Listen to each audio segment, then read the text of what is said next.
Welcome to a BrightSpot automation video tutorial on how to use the PanEL-Spot to take electroluminescence images of solar panels. To start out with, we're going to load a recipe.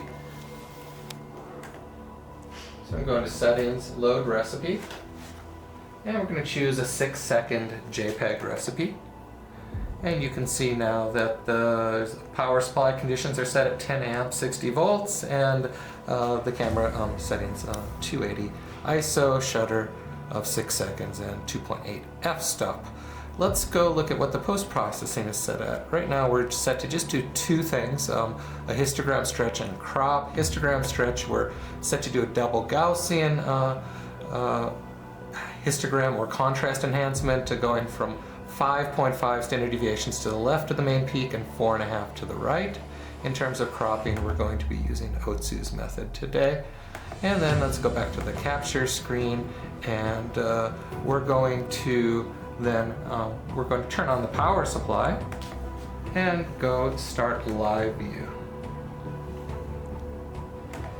And here you can see I have a pretty out of focus image there. So let's do something about it. Let's go set the focus area. We're going to draw a box around part of the screen.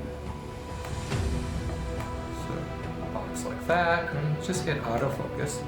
Now the computer is going to step the motor on the lens and mathematically analyze each frame that it takes, go back to the best point, and then do a finer scan in that region, and then leave us on a well-focused position.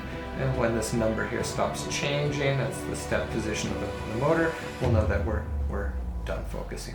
So that looks good. That's all in video mode. Let's stop video mode, and we're going to take our 6-second image. So I'm going to go press the camera button. You can see now on the power supply down here, it's now turned on the power supply, and then after a few seconds it's going to automatically turn off the power supply and present the final image to us. You can zoom in, you can see all the cracks and other defects in the panel. If we want to, we can look at the original image. We can see what it looked like before the enhancement in contrast and the auto cropping. So if you're in need of any indoor electroluminescence equipment, please consider the BrightSpot automation PanEL-Spot. Thank you.